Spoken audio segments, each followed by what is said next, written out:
Have you ever heard about creating rapport and how valuable it is? You will if you study NLP or any type of change work. It's a foundation for effective change. So then, what is it? And who needs it? And if it's so useful, how do you get it?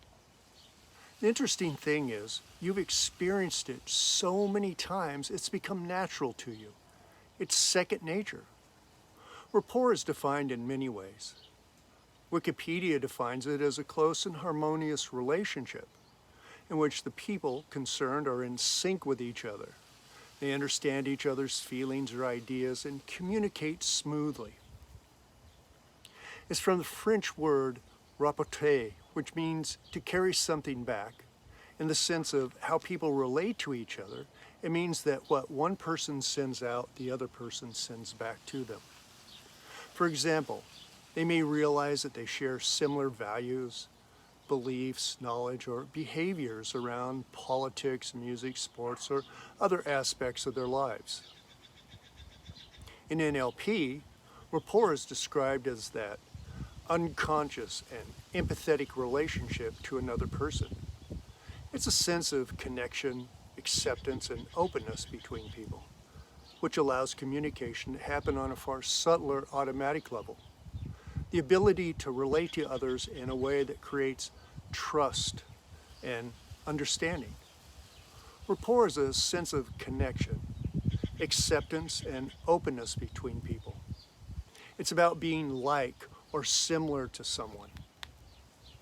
It's a feeling you get when you meet someone and you just click.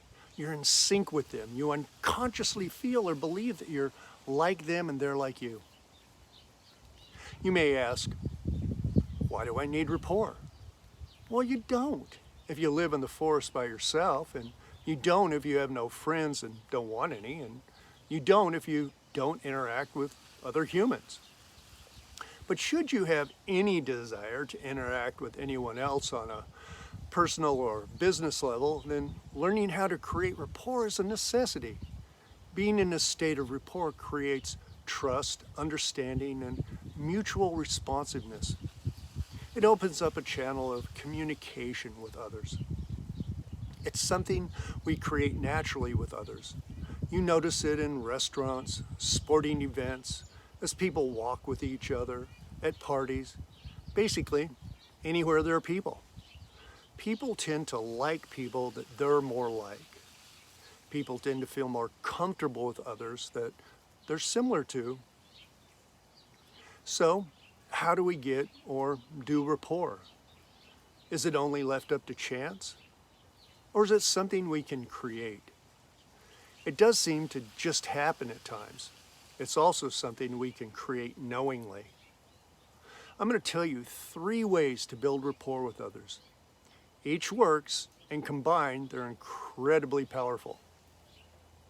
The first method I learned from Ken Guzzo during his smoking cessation specialist training. Ken is definitely a specialist with rapport. He starts off all his hypnosis sessions by closing his eyes and tuning into someone he loves and has deep affection for. It can be more than one, or if you don't like anybody, try your pet. Once you've tapped into that feeling, open your eyes and beam that feeling to the person you're with. I like this so much, I use it in all my interactions, not just with hypnosis clients. The second method I learned from Mike Mandel during his architecture of hypnosis training. Mike has also mastered creating rapport. He says, assume the person you're with is the most interesting person in the world. It's simple and effective. The third method is standard NLP rapport. It uses one of the presuppositions I discussed in one of my previous videos about having respect for the other person's model of the world and the knowledge that people like those that are like them. You may ask, how do I become like them? And that's a great question. I'm glad you asked. A pretty simple way is to imagine that you've stepped into their body and take on their mannerisms, their posture, their gestures, their facial expressions, how they speak, how they breathe, how they sit or stand. Obviously, you can't step into someone's body. I was trying to come up with a clever Buffalo Bill reference, but couldn't. Never mind. The next best way is to pay strict attention to the other person. Become aware of how they sit, stand, gesture, breathe, speak, blink, all their mannerisms and posture. Then match or mirror one or any number of those things. You can shift your posture subtly to match theirs. Subtly make simple gestures or facial expressions. Begin to match their breathing rhythm. I say subtly because if you're too overt, it will come across as mimicking them, and that's really weird and will have the opposite effect.